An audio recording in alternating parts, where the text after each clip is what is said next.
গাছগাছালি দিয়ে একেবারে অর্গানিক তেল বানালাম।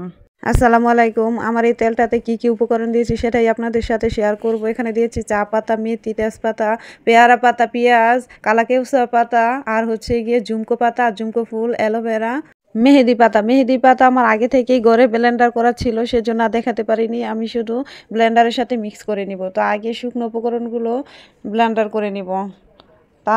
তারপর যে পাতাগুলো নিয়েছি এগুলো অবশ্যই ভালোভাবে পরিষ্কার করে ধুয়ে নিয়ে তারপর ব্লেন্ডার করে নিব।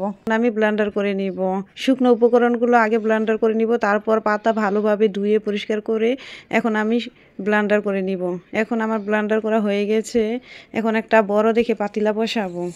তেলটা কিন্তু অবশ্যই একটা বড় পাতিলার ভিতরে বসাতে হবে, তাহলে তেল ছিটে আর বাহিরে আসবে না এবং আপনার শরীরেও ছিটে আসবে না। তো আমার এইখানে অলিভ অয়েল তেল 1 লিটার আছে প্রায়, তো আমি সম্পূর্ণটাই দিয়ে দিলাম।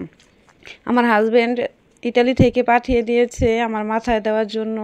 তো 1 লিটার আমার কাছে ছিল, আর কিছু ব্যবহার করা হয়ে গেছে। তো উপকরণগুলো কিন্তু সবসময় পাওয়া যায় না, সেজন্য সবগুলোই এখন জাল দিয়ে নিচ্ছি। আবার কিছুদিন পর পাঠাবে তেল, তখন আমি আরও তেল মিক্স করে নিব, কারণ এই সব উপকরণ কিন্তু সবসময় পাওয়া যায় না। সেজন্য আমি উপকরণগুলো জাল দিয়ে রাখলাম, সাথে আরও তেল মিশিয়ে নিব, কারণ 1 লিটার তেলের জন্য উপকরণ কিন্তু এখানে অনেক বেশি। তো আমার তাওয়াটা গরম হয়ে আসলে তারপর আমি কিছু মশলা অ্যাড করে দিব, কারণ মশলাটা অ্যাড করলে ফ্লেভারটা ভালো আসবে তেলের। আর হচ্ছে গিয়ে এখানে কিন্তু বিভিন্ন রকম মশলা আছে, তো হয়তো গন্ধ কেমন না কেমন আসবে, সেজন্য আমি কিছুটা মশলা এখানে অ্যাড করে দিলাম। এখন আমি সবগুলো উপকরণ দিয়ে দিলাম মিডিয়াম আঁচে। এখন আমি জাল করব, বেশি হাই হিটে কিন্তু জাল করব না, তাহলে কিন্তু মশলাগুলোও পুড়ে যাবে আর তেলটাও পুড়ে যাবে। তো কিছুক্ষণ নেড়ে চেড়ে তারপর আমি শুকনো উপকরণগুলো দিয়ে দিলাম। তো এখন ভালোভাবে অনেক টাইম নিয়ে কিন্তু এগুলো জাল করতে হবে। খুব বেশি তাড়াহুড়ো করলে কিন্তু আর সুন্দর হবে না বা পুষ্টিটাও থাকবে না। যখন নাকি জাল করতে করতে মশলাগুলো বাদামি কালার হয়ে আসবে আর তেলটা উপরে ভেসে যাবে, তাহলে বুঝে নেবেন যে আপনার তেলটা হয়ে গেছে। তারপর ঠান্ডা করে একটা ছাঁকনি দিয়ে ছেঁকে নেবেন।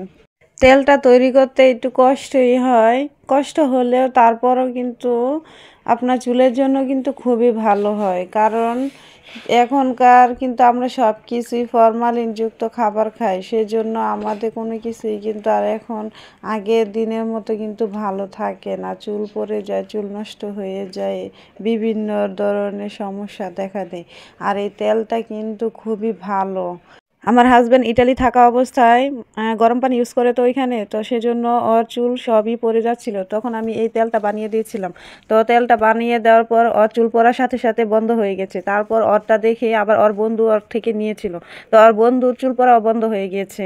তো এই তেলটা কিন্তু কোনো রকম সাইড এফেক্ট নেই, একেবারে হার্বাল আয়ুর্বেদিক। তো যার যার চুলের সমস্যা, চুল পড়ার সমস্যা, চুল নষ্ট হয়ে যাচ্ছে, চুল পড়ে যাচ্ছে, তারা কিন্তু চুলে যত ধরনের সমস্যা আছে সব ধরনের সমস্যাই কিন্তু সমাধান হতে পারে এই একটি তেলে। তো তেলটা সবাই আপনারা ইউজ করে দেখবেন, অবশ্যই ভালো রেজাল্ট পাবেন।